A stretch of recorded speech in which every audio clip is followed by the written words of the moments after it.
Autoexame, sermão número 218, um sermão proferido na manhã de sábado, 10 de outubro de 1858, por Charles Haddon Spurgeon, no Music Hall, Royal Surrey Gardens.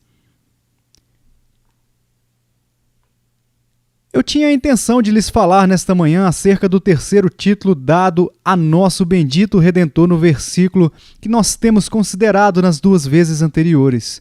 Maravilhoso, Conselheiro, Deus forte.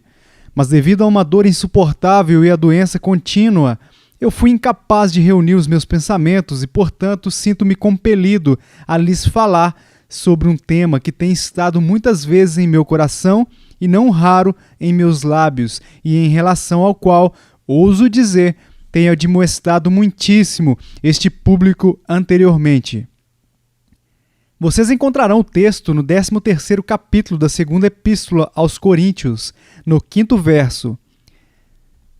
Examinai-vos a vós mesmos, se realmente estáis na fé.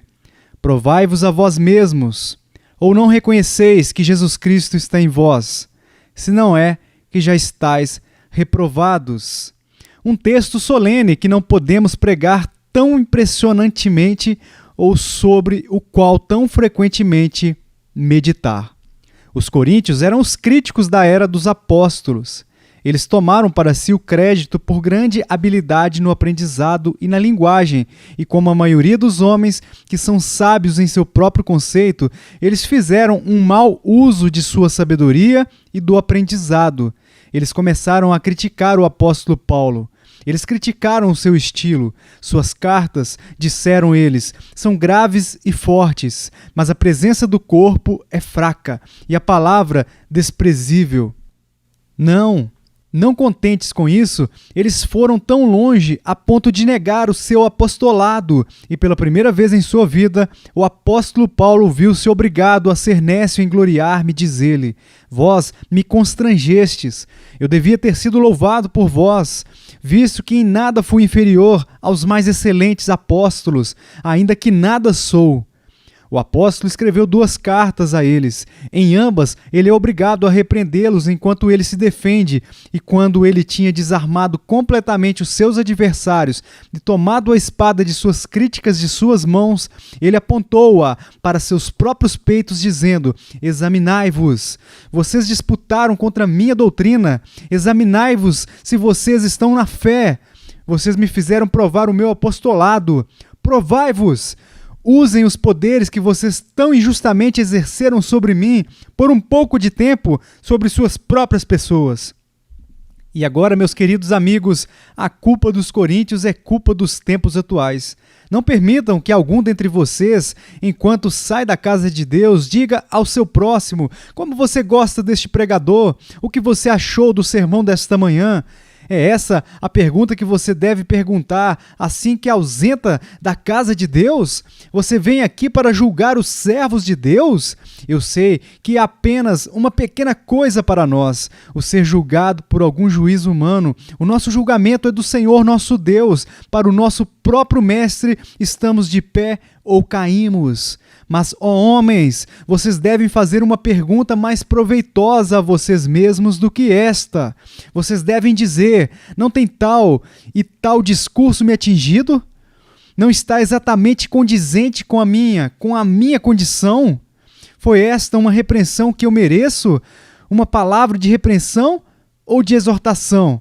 Deixe-me dar-vos a mim mesmo o que eu ouvi, e não me deixes julgar o pregador, pois ele é o mensageiro de Deus para minha alma. Eu vim aqui para ser julgado pela palavra de Deus, e não para eu mesmo julgar a palavra de Deus. Mas, uma vez que existe em todos os nossos corações uma grande lentidão para o autoexame, vou expor a mim mesmo por alguns minutos esta manhã e sinceramente exortarei a todos a examinarmos a nós mesmos se estamos na fé ou não. Primeiro, exporei o meu texto. Em segundo lugar, vou aplicá-lo. Em terceiro lugar, tentarei você a praticá-lo aqui mesmo, neste local. Em primeiro lugar, exporei o texto. embora na verdade não precise de exposição, pois é muito simples, mas estudando-o e ponderando-o em nosso coração pode tornar-se mais profundamente afetado com seu apelo comovente. Examinai-vos. Quem não entende essa palavra, examinar? E ainda, por algumas sugestões, vocês podem conhecer o seu significado mais perfeitamente. Examinar. Essa é uma ideia escolar. Um menino vai para a escola e em determinado tempo o seu mestre faz-lhe, através de suas etapas, perguntas para ver se ele fez algum progresso, se ele sabe alguma coisa. Cristão, catequize o seu coração. Pergunte-lhe para ver se ele tem crescido na graça divina. Questione-o para ver se ele sabe alguma coisa sobre a piedade vital ou não. Examine-o, submeta o seu coração a um exame severo para saber o que ele sabe e o que não sabe pelo ensino do Espírito Santo. Mais uma vez, é uma ideia militar. Examinai-vos a vós mesmos, ou testem a si mesmos. Vão até a classificação e arquivo de suas ações e examine todos os seus motivos. Assim como o capitão faz revista diária e não se contenta em apenas examinar os homens à distância, mas deve olhar para todos os seus equipamentos. Assim bem farão vocês se olharem para si mesmos. Examinem-se com o mais escrupuloso cuidado. E mais uma vez, esta é uma ideia legal. Examinai-vos a vós mesmos. Vocês já viram a testemunha na cadeira quando o advogado foi examiná-la ou quando é interrogada. Agora, observem, nunca houve um ladino menos confiável ou mais enganoso do que o seu próprio coração. E como quanto vocês estão examinando uma pessoa desonesta, alguém que possui segundas intenções para servir, vocês montam armadilhas para ele, para tentar pegá-lo em uma mentira. Façam assim com seu próprio coração. O questionem em todos os sentidos, desta e daquela maneira, pois se há uma brecha para escapar, se há qualquer pretensão de auto-engano, tenha certeza de que o seu coração traiçoeiro está pronto o suficiente para valer-se destes. E, no entanto, mais uma vez, esta é a ideia de um viajante. Penso que no original tem esse significado. Vão em frente, sigam adiante. Como um viajante que tem que escrever um livro sobre um país e não se contenta em ir apenas ao redor de suas fronteiras, mas vai, por assim dizer, desde Dan até Berseba. Ele vai em frente, cruza todo o país. Ele sobe o morro onde ele banha a testa ao sol. Ele desce para os vales profundos, onde ele só pode ver o céu azul, como uma faixa entre os cumes altos das montanhas. Ele não se contenta em contemplar o largo rio, a menos que ele o cruze para a fonte em que ele surge.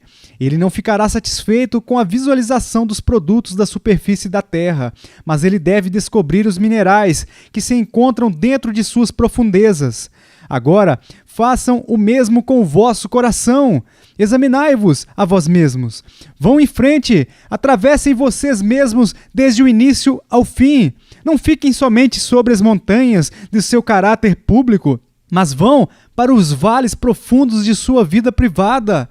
Não se contentem em navegar no rio largo de suas ações exteriores, mas sigam de volta o córrego estreito até que vocês descubram o seu motivo secreto. Olhem não somente para o que o seu desempenho é, para o produto do solo, mas cavem o seu coração e examinem o princípio vital. Examinai-vos.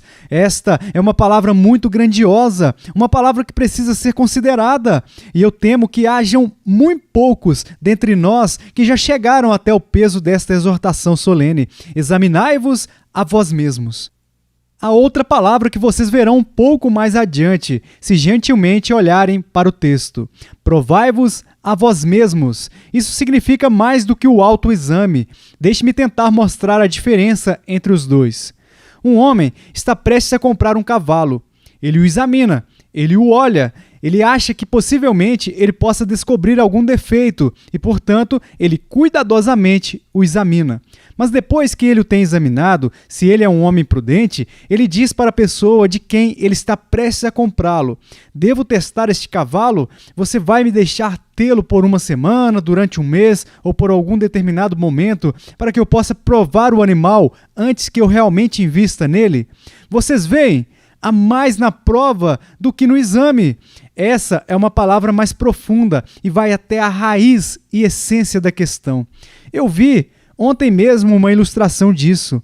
Uma embarcação, antes que ela seja lançada ao mar, é examinada. Quando lançada, ela é cuidadosamente provada. E ainda antes que ela esteja autorizada a ir mar adentro, ela faz uma viagem experimental.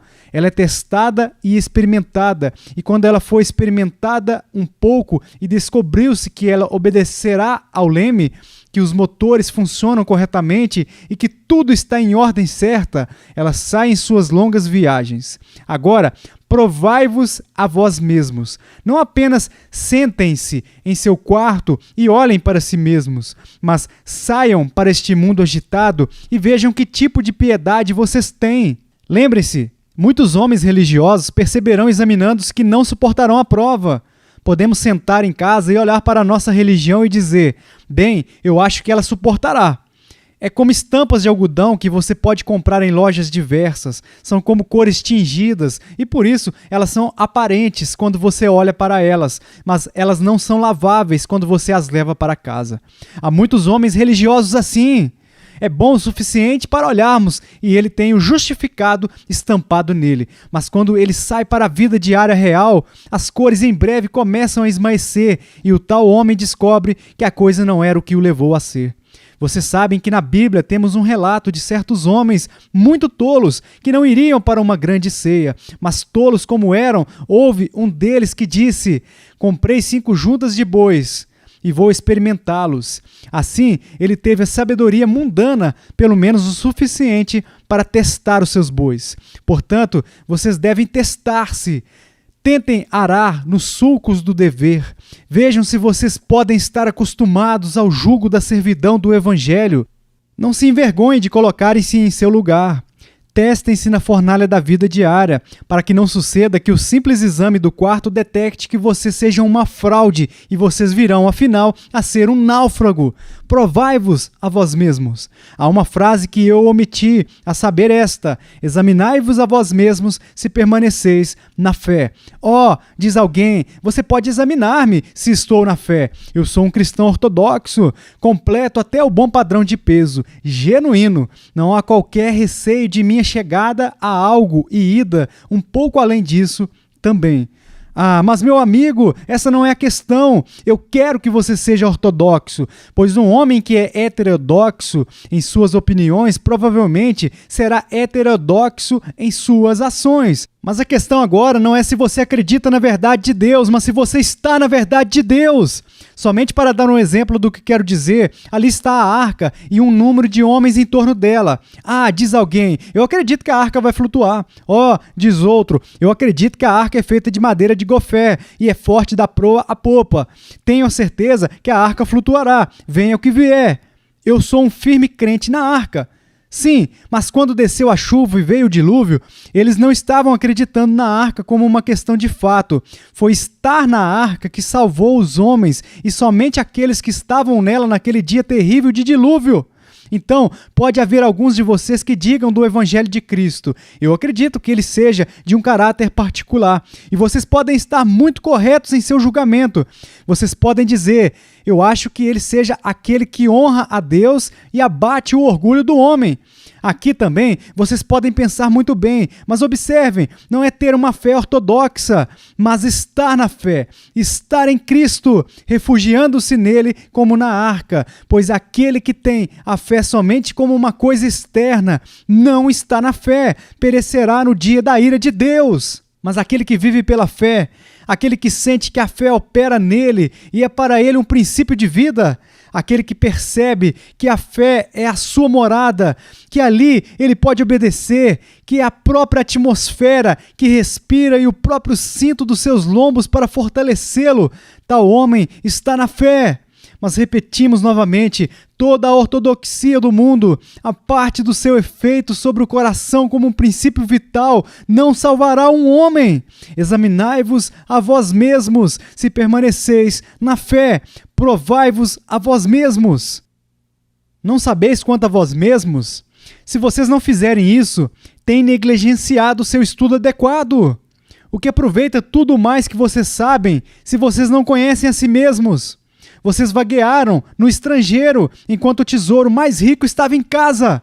Vocês se ocuparam com assuntos irrelevantes, enquanto o principal negócio tem sido negligenciado e arruinado. Não sabeis quanto a vós mesmos? E especialmente, vocês não sabem deste fato, que Jesus Cristo deve estar em seu coração, formado e vivendo lá, ou então vocês estão reprovados? Ou seja, vocês são pessoas sem valor, pretensos vãs, professos espúrios. Sua religião é apenas uma vaidade e um espetáculo. Prata rejeitada lhes chamarão, porque o Senhor os rejeitou.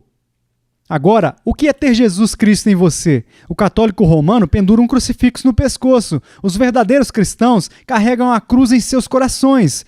E uma cruz dentro do coração, meus amigos, é uma das curas mais doces para uma cruz nas costas.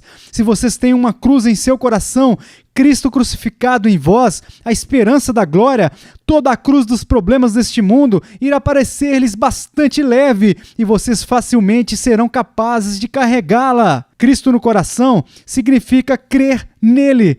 Cristo amado, Cristo crido, Cristo desposado e comunhão com Cristo. Significa Cristo como nosso alimento de cada dia e nós mesmos como o templo e o palácio onde Jesus Cristo faz caminhadas diárias. Há muitos aqui que são totalmente estranhos ao significado desta frase. Eles não sabem o que é ter Jesus Cristo neles. Embora vocês saibam um pouco sobre Cristo no Calvário, vocês não sabem nada a respeito de Cristo no coração. Agora lembrem-se que Cristo no Calvário não poupará ninguém, a menos que Cristo esteja no coração. O filho de Maria, nascido na manjedoura, não salvará uma alma, a menos que ele também nasça em seus corações e viva lá como sua alegria, sua força e o seu consolo. Ou não sabeis quanto a vós mesmos que Jesus Cristo está em vós? O segundo ponto foi o de aplicar o texto. Eu provei este, agora vou aplicá-lo. E aqui está o cabo de guerra. Que o Espírito do Deus vivo conduza a espada até seu próprio punho nesta manhã. Que agora o poder de Deus possa ser sentido em todos os corações, examinando e experimentando as rédeas. Examinai-vos a vós mesmos, se permaneceis na fé. Examinai-vos a vós mesmos. Em primeiro lugar, porque é um assunto da mais alta importância. Pequenos comerciantes podem levar cobres ao balcão sem muito exame, mas quando se trata de ouro, eles manusearão bem, pois eles não podem se dar ao luxo de perderem a melhor parte de seus pequenos ganhos. E ao se tratar de uma nota de 5 pesos de libra, há uma ansiedade segurando-a até a janela para ver se a marca d'água está lá e se tudo está certo, pois pode ser a ruína para o homem se ele perdesse uma soma tão grande. Comerciantes e os homens de negócios, se vocês estiverem enganados em matéria de suas próprias almas, vocês estão enganados de fato. Olhem bem para os títulos de propriedade de sua herança. Olhem bem para suas apólices de seguro de vida e de todo o negócio que vocês fazem. Mas lembrem-se, todo o ouro e prata que vocês têm é como restolho e escória da fornalha em comparação com o que está em questão agora. E a sua alma, a sua própria alma, sua alma nunca morrerá. Vocês correrão esse risco? Em tempos de pânico, os homens quase não confiam em seus companheiros. Eu pediria a Deus que houvesse um pânico neste dia, de modo que nenhum homem confiasse em si mesmo. Vocês podem confiar em seus companheiros muito mais seguramente do que podem confiar em si mesmos. Vocês pensarão, irmãos e irmãs, no que sua alma é? Mais é a vida do que o sustento e o corpo mais do que as vestes. Mas a alma é tanto mais valiosa do que o corpo, como o corpo é mais importante do que as vestes. Aqui estão as minhas roupas, deixe-me ser roubado de minhas vestes. Se meu corpo permanecer seguro, o que isso importa? E o meu corpo, o que é, afinal de contas, senão o pano que conserva e cobre a minha alma? Deixe que fique doente, deixe que se torne como uma vestimenta desgastada. Eu posso me dar ao luxo de perder o meu corpo, mas, ó Deus, eu não posso arcar com as consequências de ter a minha alma lançada no inferno. Que terrível perigo é o que você e eu estamos correndo se não examinarmos a nós mesmos.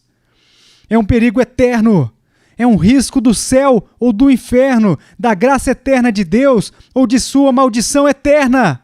Bem pode o apóstolo dizer: examinai-vos a vós mesmos. Mais uma vez, examinai-vos a vós mesmos. Porque se vocês cometerem um erro, vocês nunca podem corrigi-lo, a não ser neste mundo.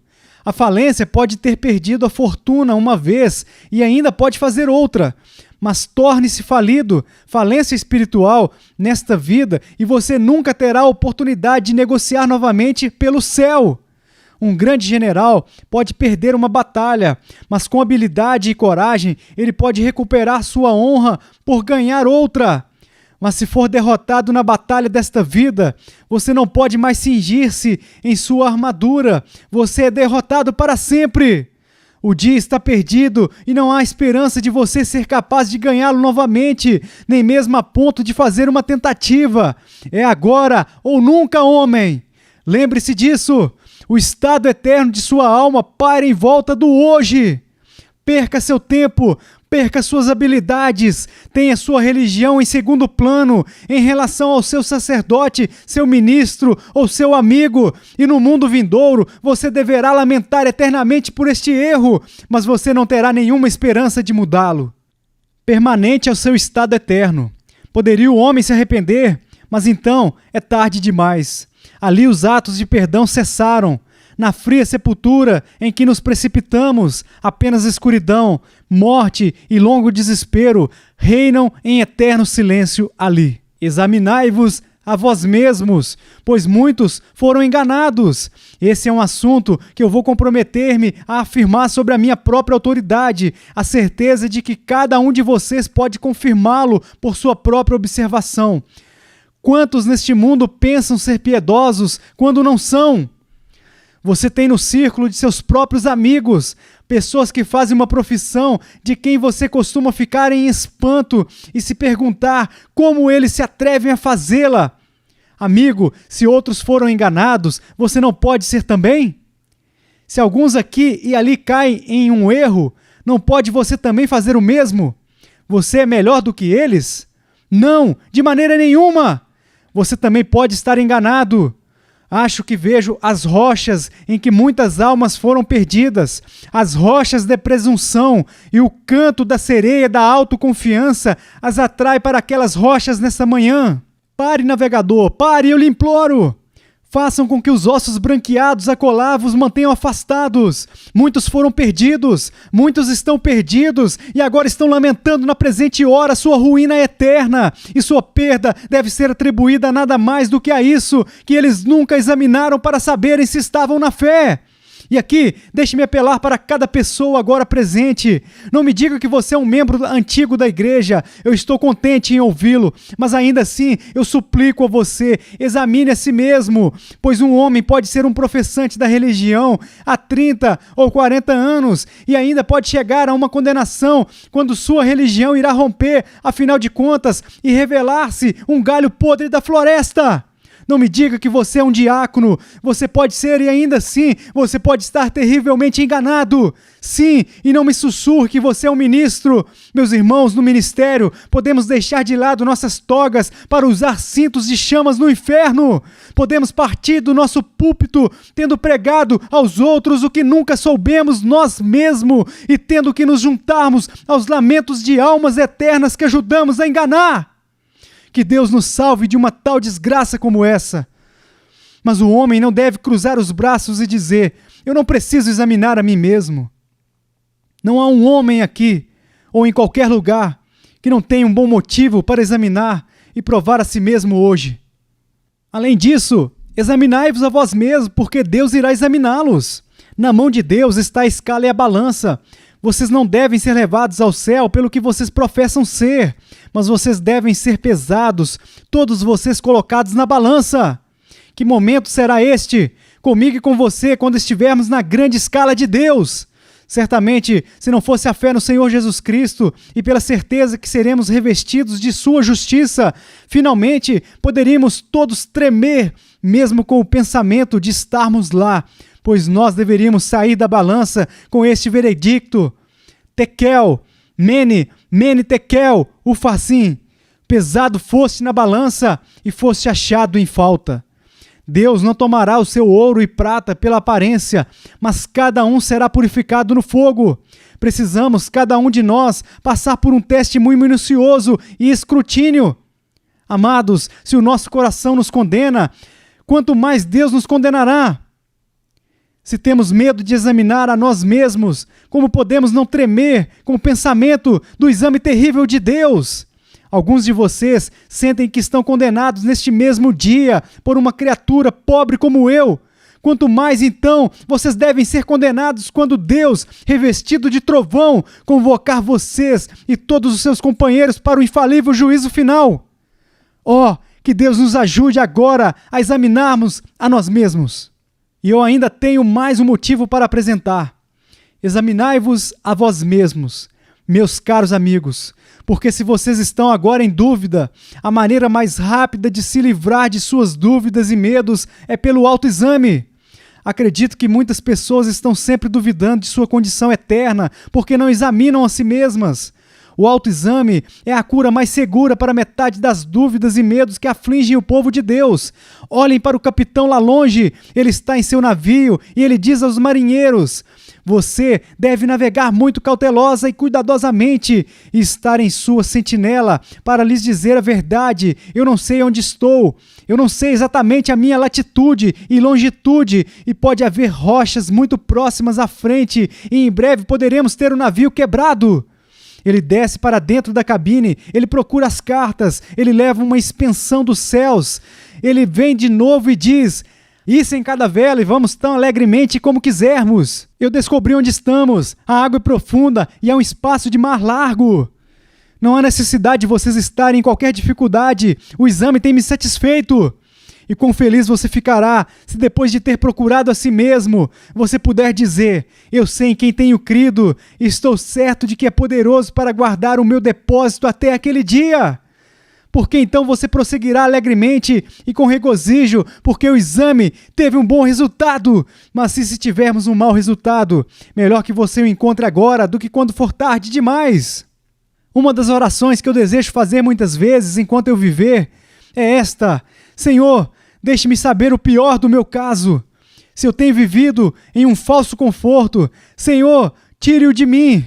Deixe-me saber o que eu sou e onde estou. Sim, deixe-me pensar muito duramente sobre a minha condição diante de Ti, em vez de pensar muito inseguramente e então ser arruinado pela presunção. Que essa possa ser a oração de cada coração e seja ouvida no céu. E agora, como vocês devem examinar a si mesmos, eu buscarei ajudá-los, embora tenha que fazê-lo muito brevemente. Primeiro, se vocês forem examinar a si mesmos, comecem com sua vida pública. Você é desonesto? Você pode roubar? Você pode jurar? Você é dado à embriaguez, à impureza, à blasfêmia? Toma o nome de Deus em vão e viola do seu dia santo? Faça este pequeno exame consigo mesmo. Não haverá necessidade de submeterem-se a quaisquer testes. Os que cometem tais coisas não herdarão o reino de Deus. Gálatas 5:21. Você está reprovado. A ira de Deus permanece sobre você. Seu estado é temeroso. Você está amaldiçoado agora e se você não se arrepender, você será amaldiçoado para sempre. E no entanto, cristão, apesar de seus muitos pecados, você pode dizer: pela graça de Deus, sou o que sou e busco viver uma vida justa, piedosa e sóbria no meio de uma geração corrompida e perversa? Lembrem-se, cristãos professos, através de suas obras sereis julgados no último dia. Suas obras não podem salvá-lo, mas elas podem provar que você está salvo. Ou se elas são obras malignas, elas podem provar que você absolutamente não é salvo. E aqui devo dizer que cada um de nós temos um bom motivo para tremer, pois os nossos atos externos não são o que nós desejamos que eles sejam. Vamos para as nossas casas e caiamos sobre o nosso rosto e clamemos novamente: Deus, tem misericórdia de mim, um pecador! E vamos buscar mais graça para que doravante a nossa vida possa ser mais consistente e mais conformada com o Espírito de Cristo. Novamente, um outro conjunto de testes privados. Como está a sua vida privada? Você vive sem oração, sem examinar as Escrituras? Você vive sem ter pensamentos de Deus? Você pode viver como um estranho habitual ao Altíssimo, não tendo amor a Ele e nem o temendo? Se assim for, eu faço o trabalho do exame nessa questão. Você está em fel de amargura e em laço de iniquidade. Mas se você é reto de coração, você será capaz de dizer: eu não poderia viver sem oração. Eu tenho que chorar por minhas orações, mas ainda assim eu choraria 10 vezes mais se eu não orasse. Eu amo a palavra de Deus. É a minha meditação o dia todo. Eu amo o seu povo. Eu amo a sua casa. E posso dizer que as minhas mãos são muitas vezes levantadas para cima em direção a Ele. E quando o meu coração está ocupado com os assuntos deste mundo, está muitas vezes elevado ao seu trono. Este é um bom sinal, cristão, um bom sinal para você. Se você pode passar por este teste, você pode esperar que tudo esteja bem. Mas vá um pouco mais fundo. Alguma vez você já chorou pela sua condição de perdido? Alguma vez você já lamentou o seu estado perdido diante de Deus? Alguma vez você já tentou salvar a si mesmo e encontrou um fracasso? E você tem sido levado a confiar simples, total e inteiramente em Cristo? Se assim for, então você passou em um teste muito suficiente. Você tem agora a fé em Cristo, uma fé que te faz amá-lo, uma fé que lhe permite confiar nele nas horas mais sombrias. Você pode dizer em verdade que você tem uma afeição secreta pelo Altíssimo, que você ama o seu Filho, que seu desejo é andar em seus caminhos, que você sente a influência do Espírito Divino e busca todos os dias experimentar a comunhão do Espírito Santo mais e mais? E finalmente, você pode dizer que Jesus Cristo está em você? Se não, você já está reprovado. Embora esta palavra seja cortante, você é um réprobo. Mas se Jesus Cristo está no seu coração, embora seu coração às vezes esteja tão sombrio que você mal possa dizer que Ele está lá, você é aceito no amado e você pode alegrar-se com gozo inefável e glorioso. Eu pretendia ter ampliado o assunto, mas é impossível para mim ir mais longe. Devo, portanto, dispensar-lhes com uma bênção sagrada.